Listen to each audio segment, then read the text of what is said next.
ভিডিওটা যারা দেখছে অধিকাংশ মানুষই জেনে গেছে যে রতনপুর কালী মন্দিরের যিনি পূজারী মা কালীর বুকের উপর পা তুলে যিনি পুজো করতেন কালীশঙ্কর বাবু, উনি আর আমাদের মধ্যে নেই। এটি পৃথিবীর একমাত্র মন্দির যেখানে মা কালীর বুকের উপর পা তুলে পুজো হতো। শনিবার মঙ্গলবার বিশেষ পুজো আমাদের দিন, সবাই জানে, গোটা পৃথিবী জুড়ে নাম আছে যে মায়ের পূজা রতনপুর কালী মন্দির। মায়ের বুকের উপর পা তুলে পুজো বন্ধ আছে, কারণ যাকে নির্দেশ দিয়ে গিয়েছিলেন তিনি আজকে নেই, সেই জন্য পুজো বন্ধ আছে। কিন্তু ওই কাঁচের উপর যে নৃত্য ওটা হয়, ওটা আপনাকে নির্দেশ দিয়ে গেছেন। আমাদের উপর নৃত্যটা হয়। কালীশঙ্কর বাবু কিভাবে মারা গিয়েছিলেন ওটা যদি একটু ছোট করে বলে দেন। সেদিনে ছিল পৌষ সংক্রান্তি তিথি, সেদিনে সারাদিন পুজো আমিই করেছি, মকর করেছি। বাবু বললো যে পুজোটা তুমি করে ফেলো, আমি করে দিলাম। তুমি আমাকে একটু ঘটের জল নিয়ে এসে দাও। আমি ঘটের জল, মায়ের ঘটের জল নিয়ে এসে সাঁকে করে নিজে খাওয়ানো। দাঁড়িয়ে ছিল, দাঁড়িয়ে খেলো।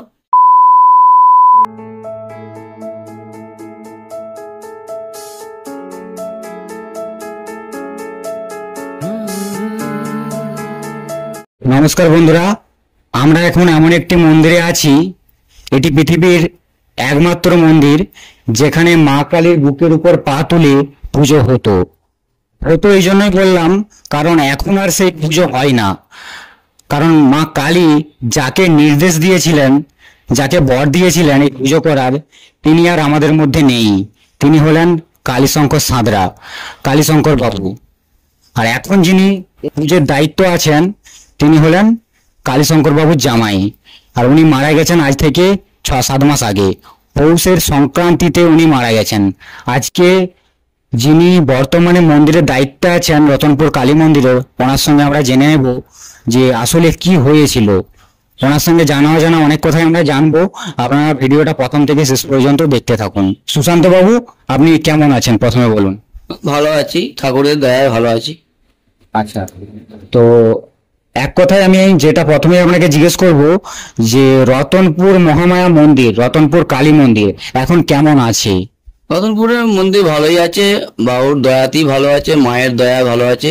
পূজা অর্চনা যেমন চলছিল তেমন চলছে, তবে কাঁচের উপর নৃত্য হচ্ছে, বুকে পা দিয়ে পুজোটা বন্ধ আছে, সে আদেশ নেই। মায়ের আদেশ যেমন হয়েছে তেমন ভাবেই পুজো হচ্ছে। ওষুধপত্র দেওয়া হচ্ছে, বা মানুষের ভিড় এখানে আছে, মানে ভক্তগণ এখানে পুজো দিচ্ছে দিনের পর দিন। শনিবার মঙ্গলবার বিশেষ পুজো আমাদের দিন, সবাই জানে, গোটা পৃথিবী জুড়ে নাম আছে যে মায়ের পূজা রতনপুর কালী মন্দির। এখানে প্রতিদিনই মায়ের পূজা দিতে মানুষ আসে এবং প্রতিদিন নিত্য সেবা হয়।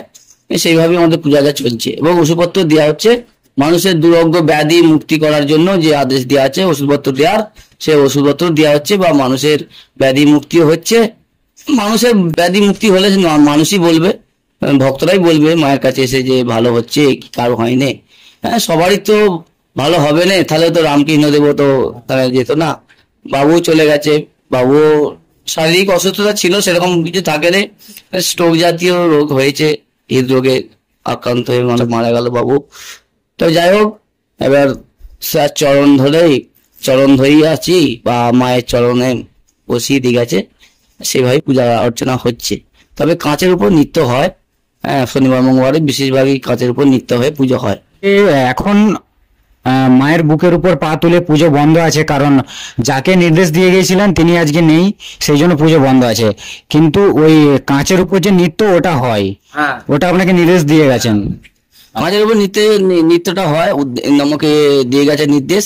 মানে যেদিন মারা যায় সেদিন আমাকে সমস্ত কিছু বলে গেছে যে তুমি হচ্ছে মানুষকে ভালোবেসো, ভক্তদের ভালোবেসো, এবং কাঁচের উপরে নৃত্য করার জন্য তোমাকে আদেশ দিয়ে গেলাম। এখন ভিডিওটা যারা দেখছে অধিকাংশ মানুষই জেনে গেছে যে রতনপুর কালী মন্দিরের যিনি পূজারী মা কালীর বুকের উপর পা তুলে যিনি পুজো করতেন কালীশঙ্কর বাবু, উনি আর আমাদের মধ্যে নেই।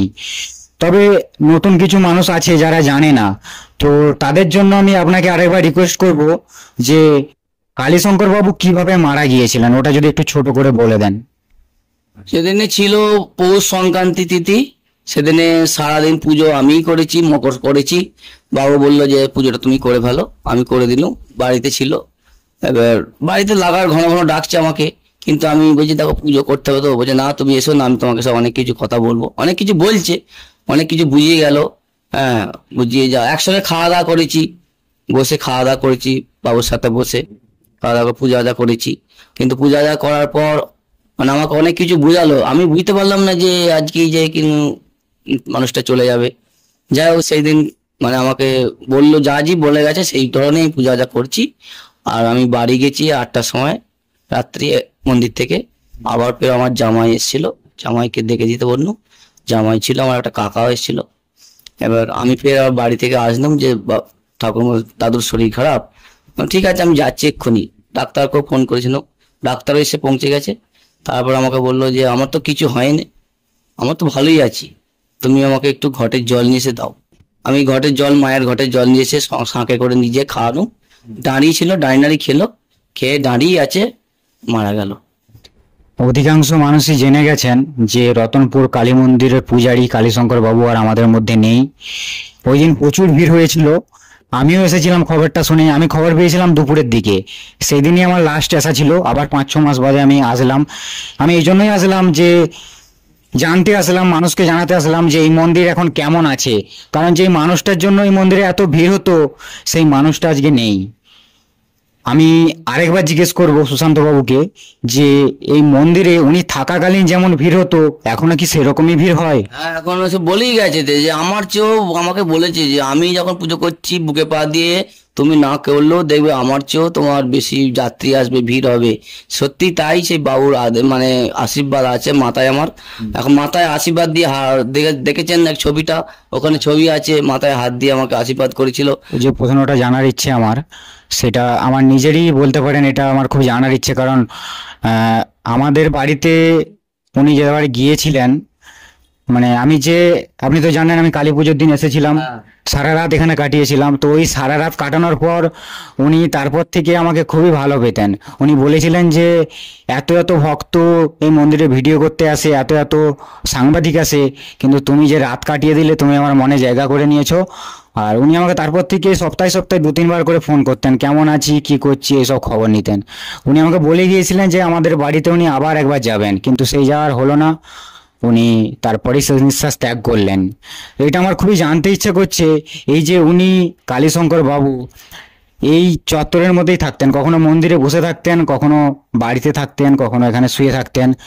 তো যিনি ছোটবেলা থেকে ওনার জীবনটাই মা কালীর উপর দিয়ে দিয়েছেন, তো আমি জানতে চাইবো যে এখন যে পরিস্থিতি, উনি তো মারা গেছেন, আপনি কি এরকম বুঝতে পেরেছেন যে উনি কখনো এখানে এসেছেন বা দাঁড়িয়ে আছেন, এরকম মানে কিছু বুঝতে পেরেছেন? এটা আমি জানতে চাইছি, এটা আমার নিজের প্রশ্ন। এখনো আমি দেখতে পাচ্ছি পুজো করতে বইলে এই আসনটি আছে, এই আসনটা এখনো নিশ্চয়ই আমি পুজো করতে বইলে এই আসনে আমি বসে পুজো করি। এই আসনটা এখন আমি বসে পুজো করি না। তবে আমি ভাবছি যে মনে হচ্ছে সবসময় যেমন এই আসনেই বসে আছে। এখনো ভাবছি যে পুজো করার সময় সঙ্গে সঙ্গেই মনে হচ্ছে পুজো করতে আসছে বা মানে বসে আছে। আমি বুঝতে পারছি যে পুজো করতে করতে যেমন একজন মানুষ চলে গেল, সেই বাবুই মনে হচ্ছে ঘোরাঘুরি করছে, ভক্তগণের মাঝখান দিয়ে হয়তো ঘোরাঘুরি করছে। প্রচুর যখন ভক্ত আসে আমি ভাবছি যে ভক্তগণের মাঝ দিয়ে চলে যাচ্ছে। হ্যাঁ, এইভাবে আমার মনটা কিন্তু বলতে চাইছে বা আমি দেখতে পাচ্ছি। হ্যাঁ, যে তার যে ছবিটা, যে রূপটা, মানে আসল রূপটা কিন্তু আমি দেখতে পাই এখনো, যে পুজো করার রূপটা দেখতে পাচ্ছি এখনো। মানুষের বিভিন্ন ধরনের রোগে তো মানে বিভিন্ন মানুষের রোগ আছে, বিভিন্ন ধরনের হয়। কারো সমস্যা, সাংসারিক সমস্যা, পারিবারিক অশান্তি, হ্যাঁ, ভিটের গন্ডগোল, যা যেসব থাকে, ছেলে মেয়েদের অশান্তি, লেখাপড়া, চাকরি, সমস্ত বিয়ের, সমস্তভাবেই মানে A to Z ওষুধ দেওয়া হয়। এবার মানুষ মাকে যেমন ডাকবে তেমন তার ফল হয়। আমিও যেমন ওষুধ দিই মাকে জানিয়ে, সবারই হয়তো কাজ হয়নি, কেউ তো বলছে না পরে হচ্ছে, আবার হয়ে গেলে বলছে, শোনাচ্ছে, এটা আমাদের মনে আনন্দ হচ্ছে, ফোন করছে। আমি বলেছি মায়ের কাছে জানাচ্ছি তোমাদের কাজ হলে আমাকে ফোনটা করো। তারপর সমস্ত ভক্তকে অনুরোধ করছি যাতে এখানে আসে বা এখানে এসে তাদের মনোবাঞ্ছা পূর্ণ করার জন্য মায়ের কাছে, মায়ের পদতলে এসে অন্তত পুষ্পাঞ্জলি দিক, এবং আমি মায়ের কাছে জানাবো তাদের যেমন সমস্ত মা যেমন তুমি তাদের মনোবাঞ্ছা পূর্ণ করো। আপনি লাস্ট কি বলতে চাইবেন? ভক্তগণের উদ্দেশ্যে আমি বলতে চাইছি পৃথিবী জুড়ে মানুষের এখানে আসুক, সমস্ত ভক্তরা আসুক, তারা মায়ের কাছে পুষ্পাঞ্জলি দিক এবং সমস্ত ভক্তের মনোবাঞ্ছা পূর্ণ করার জন্য মায়ের কাছে আসুক। মায়ের কাছে আসলে নিশ্চয়ই মা তাদের সাড়া দেবে বা মা তাদের উপকার করবে। আমার হাত দিয়ে যদি মায়ের মায়ের কাছে এসে যাদের উপকার হয়, সেইটাই আমি মায়ের কাছে প্রার্থনা করছি। সমস্ত ভক্তের যেন মনোবাঞ্ছা পূর্ণ করে বা সমস্ত মানুষের যেন ব্যাধি মুক্তি করে, এইটাই আমি মায়ের কাছে কামনা করি। সুশান্তবাবু, ভিডিওটা আমরা এখানেই শেষ করব। আপনি ভালো থাকবেন। আবার হয়তো পরবর্তী কোনো দিন কোনো ভিডিওতে আবার দেখা হবে। Yeah.